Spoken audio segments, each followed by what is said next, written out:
ಇವತ್ತೊಂದು ರೆಸಿಪಿ ತಂದಿನಿ. ಕಡಿಮೆ ಎಣ್ಣೆಯಲ್ಲಿ ಮಾಡ್ಬೋದು. ಮತ್ತೆ ಏನಂತಂದ್ರೆ ವೇಸ್ಟ್ ಏನು ಮಾಡಕ್ಕಾಗಲ್ಲ ಇಲ್ಲಿ. ಅದು ದೇವ್ರಿಗೆ ಹೊಡೆದಿದ್ದ ಕಾಯಿನ ಈ ತರ ಯೂಸ್ ಮಾಡಿದ್ರೆ ಎಷ್ಟ್ ಚೆನ್ನಾಗಿರುತ್ತಲ್ವಾ. ವಿದಿನ್ ಒಂದು 20 ಮಿನಿಟ್ಸ್ ಅಲ್ಲೇ ಪ್ರಿಪೇರ್ ಮಾಡ್ಬೋದು. ಬಹಳ ಟೈಮ್ ಬೇಕಾಗಿಲ್ಲ. ಸೊ ಏನ್ ಮಾಡ್ಬೋದು, ಯಾವ ತರ ಮಾಡ್ಬೋದು ಅಂತ ನಾನು ಮುಂದೆ ಹೇಳ್ತೀನಿ. ಪೂರ್ತಿ ವಿಡಿಯೋ ನೋಡಿ. ಅದಕ್ಕಿಂತ ಮುಂಚೆ ಇದ್ರ ಟೇಸ್ಟ್ ಹೆಂಗಿದೆ ಅಂತ ನಿಮ್ಗೆ ತೋರಿಸ್ತೀನಿ. ನೋಡಿ ಎಷ್ಟ್ ಸಖತ್ತಿದೆ ಗೊತ್ತಾ. ನೋಡಿ ನೋಡಿ ಫುಲ್ ಜ್ಯೂಸಿ ಜ್ಯೂಸಿ ತರ ಇದೆ. ಎಷ್ಟ್ ಚೆನ್ನಾಗ್ ಅನ್ಸುತ್ತೆ ತಿನ್ಲಿಕ್ಕೆ. ಹ್ಮ್ ಹ್ಮ್, ಮಸ್ತ್ ಇದೆ. ಒಂದ್ಸಲ ನೀವು ಟ್ರೈ ಮಾಡಿ. ಮಾಡ್ತಿರ್ಬೋದು ಅನ್ಸುತ್ತೆ, ಆದ್ರೆ ಈ ತರ ಟ್ರೈ ಮಾಡಿ ನೋಡಿ. ಚೆನ್ನಾಗಿದೆ ಅನ್ಸುತ್ತೆ. ಓಕೆ, ಬನ್ನಿ ರೆಸಿಪಿ ನೋಡ್ಕೊಂಡ್ ಬರೋಣ. ದೇವ್ರ ಹೊಡೆದ್ರ ಕಾಯಿನ ಒಡೆದು ಕ್ಲೀನ್ ಮಾಡ್ಕೊಂಡು ಈ ಥರ ಪೌಡ್ರ್ ಮಾಡಿ ಇಟ್ಕೊಂಡೀನಿ. ಸೊ ನಾನು ಸ್ವಲ್ಪ ಮೈದಾ ಹಿಟ್ಟು ತೊಗೊಂಡಿದ್ದು, ಅದಕ್ಕೆ ಎಷ್ಟು ಅನುಕೂಲ ಆಗುತ್ತೆ ಅಷ್ಟು ಮೈದಾ ಹಿಟ್ಟು ಕಲಿಸ್ಕೊಂಡೀನಿ ಗಟ್ಟಿಯಾಗಿ. ಸೊ ಅದ್ರ ತಕ್ಕ ನಾನು ಬೆಲ್ಲ ತೊಗೊಂಡಿನಿ. ಈಗ ಫಾರ್ ಎಕ್ಸಾಂಪಲು ನಾನು 4 ಕಾಯ್ದು ಹೊಳ್ಕ ತೊಗೊಂಡಿದ್ರೆ ಅದಕ್ಕೆ ಒಂದು ಅರ್ಧ ಪಾವು ಕೆಜಿ ಅಷ್ಟು ಬೆಲ್ಲ ಹಾಕಿದರೆ ಸಾಕಾಗುತ್ತೆ. ಸ್ವೀಟು ಅವ್ರ ತಕ್ಕನೇ. ಸೊ ಬೆಲ್ಲನ ಸ್ವಲ್ಪ ಪುಡಿ ಮಾಡಿ ಮೆತ್ತಗೆ ಮಾಡಿಕೊಂಡು ಆ ಕೊಬ್ಬರಿ ಪುಡಿಯಲ್ಲಿ ತರಿಯಾಗಿ ಮಿಕ್ಸಿಯಲ್ಲಿ ಹಾಕೋಬೇಕು. ಸೊ ಅದರಲ್ಲಿ ಮಿಕ್ಸ್ ಮಾಡಿಕೊಂಡ್ರೆ ಆ ಥರ ಕನ್ಸಿಸ್ಟೆನ್ಸಿ ಬರುತ್ತೆ. ಆಮೇಲೆ ಹಿಟ್ಟು ಇದನ್ನ ಕಲಸಿದ್ರೆ ಈ ಥರ ಚಿಕ್ಕದಾಗಿ ಉಂಡೆ ಮಾಡ್ಕೋಬೇಕು. ಕೆಲವೊಬ್ಬರು ದೊಡ್ಡ ಚಪಾತಿ ಮಾಡಿ ಅದರಲ್ಲಿ ಮಾಡ್ತಾರೆ, ಬಟ್ ಈ ಥರನೂ ಚೆನ್ನಾಗಿರುತ್ತೆ. ಈ ಥರ ಒಂದ್ಸಲ ಟ್ರೈ ಮಾಡಿ ನೋಡಿ. ಸೊ ನಾನು ಈ ಥರ ಚಿಕ್ಕದು ಉಂಡೆ ಮಾಡಿಕೊಂಡು ಅದನ್ನು ನಮ್ಗೆ ಯಾವ ಶೇಪಲ್ಲಿ ಬೇಕು, ಎಷ್ಟು ದೊಡ್ಡದು ಬೇಕು ಆ ಥರ ಎಲ್ಲ ಮಾಡ್ಕೋಬೇಕು.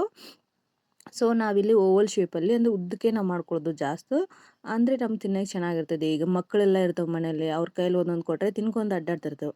ಸೊ ಆಗಿನ ಕಾಲದಿಂದೆಲ್ಲ ಇದು ಪ್ರೊಸೆಸ್. ಹೆಂಗಂದರೆ ಮಕ್ಕಳಿಗೆ ಹೆಂಗೆ ತಿನ್ನಲಿಕ್ಕೆ ಹೆಲ್ದಿನೂ ಫುಡ್ ಕೊಡಬೇಕು, ಓಕೆ, ಅವ್ರಿಗೆಲ್ಲ ಚೆನ್ನಾಗಿ ಇದು ಮಾಡ್ಬೇಕಂತಂದರೆ ಈ ಥರ ಕೈಯಲ್ಲಿ ಇಟ್ಕೊಂಡು ತಿನ್ಕೋತ ಆಟ ಆಡಲಿಕ್ಕೆ ಅನುಕೂಲ ಆಗಲಿ ಅಂತ ಮಾಡುವಂಥ ರೆಸಿಪೀಸ್ ಅಂತಲೇ ಹೇಳ್ಬೋದು.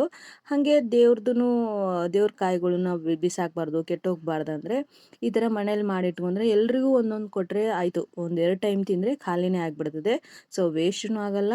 ಉಯ್ತಿದ್ದು ಏನಂದ್ರೆ ಬೆಲ್ಲನೂ ಹೆಲ್ದಿನೇ, ಕೊಬ್ಬರಿನೂ ಹೆಲ್ದಿ. ಇದರಿಂದ ಏನಾಗುತ್ತೆ, ಬ್ಲಡ್ ಸಹ ಆಗುತ್ತೆ.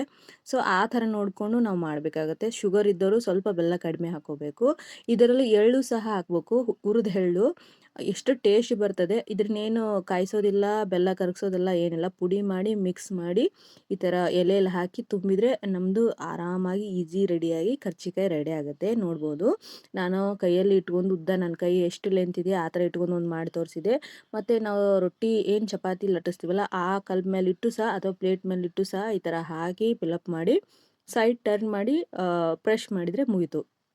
ಈ ಪ್ರೆಶ್ನ ಚೆನ್ನಾಗಿ ನೀಟಾಗಿ ಮಾಡಬೇಕು. ಇದರಿಂದ ಏನಾಗುತ್ತೆ, ಆಯಿಲಲ್ಲಿ ಕರಿಯುವಾಗ ಏನೂ ಬಿಡೋದಿಲ್ಲ. ನಿಮಗೆ ಒಂದು ಟಿಪ್ಸ್ ಏನಂತಂದರೆ, ಯಾವಾಗಲೂ ಕರ್ಜಿಕಾಯಿ ಕುರುಕುರಿಯಾಗಿ ಬರಬೇಕಂದ್ರೆ ಮೈದಾ ಹಿಟ್ಟನ್ನು ಕಲಿಸುವಾಗ ಯಾವಾಗಲೂ ಎಣ್ಣೆ ಹಾಕಬೇಕು. ಎಣ್ಣೆ ಹಾಕಿ ಆ ಹಿಟ್ಟನ್ನು ಚೆನ್ನಾಗಿ ಮಿಕ್ಸ್ ಮಾಡ್ಕೋಬೇಕು. ಆವಾಗ ಮಿದು ಬರುತ್ತೆ. ಆವಾಗ ನೀರು ಸ್ವಲ್ಪ ಸ್ವಲ್ಪ ಹಾಕಿ ಗಟ್ಟಿಯಾಗಿ ಕಲಿಸ್ಕೋಬೇಕು. ಇದರಿಂದ ಏನಾಗುತ್ತೆ, ಕರ್ಜಿಕಾಯಿ ಭಾಳ ಕ್ರಂಚಿಯಾಗಿ ಕುರುಕುರಿಯಾಗಿ ಬರ್ತದೆ. ಸೊ ಇದೊಂದು ಟಿಪ್ಪು. ಮತ್ತು ಕೆಲವೊಮ್ಮೆ ಕೊಬ್ಬರಿ ಏನಾಗುತ್ತೆ, ಪೂರ್ತಿ ಕೊಬ್ಬರಿ ಅಂದರೆ ಫುಲ್ ನೀರು ಬಿಡೋ ಚಾನ್ಸಸ್ ಇರುತ್ತೆ. ಸೊ ನಾವು 1-2 ದಿನ ಆರಿಸಿ ಆಮೇಲೆ ಈ ಥರ ತುರಿ ಮಾಡಿಕೊಂಡು ಮಾಡ್ಬೋದು. ಮತ್ತು ಎಣ್ಣೆ ನೋಡಿ, ನಾವು ದೊಡ್ಡ ಪಾತ್ರೆಯಲ್ಲಿ ಕರೆದ್ರೆ ಎಣ್ಣೆ ಜಾಸ್ತಿ ಬೇಕಾಗುತ್ತೆ. ಸೊ ಅದನ್ನು ರೀಯೂಸ್ ಮಾಡಿದ್ರೆ ಹೆಲ್ತ್ಗೆ ಎಫೆಕ್ಟ್ ಆಗುತ್ತೆ. ಸೊ ಹೀಗಾಗಿ ತೆವೆ ಮೇಲೆ ಸ್ವಲ್ಪ ಎಣ್ಣೆ ಹಾಕಿ ಎರಡೆರಡೇ ಕರ್ತಾ ಹೋದರೆ ಅದು ಚೆನ್ನಾಗಿ ಆಗುತ್ತೆ. ಸೊ ಎಲ್ಲನೂ ಅದಿಷ್ಟೆಣ್ಣೆಲ್ಲೇ ಕರಗುತ್ತೆ. ಮತ್ತು ಏನಂದರೆ ನಾವು ರೀಯೂಸ್ ಮಾಡೋ ಅವಶ್ಯಕತೆ ಆಗೋದಿಲ್ಲ ಈ ಎಣ್ಣೆನ. ಇದರಿಂದ ಹೆಲ್ತ್ ಕೂಡ ಉಳಿತದೆ. Thank you. ನೋಡಿದ್ರೆಲ್ಲ ರೆಸಿಪಿ ಹೆಂಗಿದೆ, ನಿಮ್ಗೆ ಇಷ್ಟ ಆಗುತ್ತೆ ಅನ್ಕೋತೀನಿ. ವೇಸ್ಟ್ ಮಾಡ್ಬೇಡ್ರಿ ಕೊಬ್ಬರಿನ. ದೇವ್ರಿಗೆ ಹೊಡೆದಿದ್ದು, ಮತ್ತೆ ದೇವರು ಶಾಪ ಕೊಟ್ರೆ ಏನ್ ಮಾಡೋದು ಅಲ್ವಾ. ಸೊ ಏನ್ ಮಾಡೋದ, ಈ ತರ ಚಿಕ್ಕದಾಗಿ ಯೂಸ್ ಮಾಡ್ಕೊಂಡ್ರೆ ಬೆಸ್ಟ್ ಅಂತ ನನ್ಗನ್ಸುತ್ತೆ. ಆಕ್ಚುಲಿ ಏನ್ ಎಫರ್ಟ್ ಇಲ್ಲ, ಏನ್ ಕಾಯಿಸೋದಿಲ್ಲ, ಏನು ತಿರುಯೋದಿಲ್ಲ. ಓನ್ಲಿ ಕೊಬ್ಬರಿನ ಪುಡಿ ಮಾಡ್ಕೊಂಡು ತುಂಬೋದಷ್ಟೇ. ಸೊ ಈ ವಿಡಿಯೋ ನಿಮ್ಗೆ ಇಷ್ಟ ಆಗಿದೆ ಅನ್ಕೊಡ್ತೀನಿ. ಸೊ ಈ ತರನೇ ವಿಡಿಯೋ ನೋಡೋಕೆ ನನ್ನ ಚಾನಲ್ನ ಸಬ್ಸ್ಕ್ರೈಬ್ ಮಾಡಿ, ಫಾಲೋ ಮಾಡಿ. Okay, thank you. ಮತ್ತೆ ಸಿಗೋಣ ಮತ್ತೆ ನೀವು ಒಂದು ಹೊಸ ವಿಡಿಯೋದಲ್ಲಿ.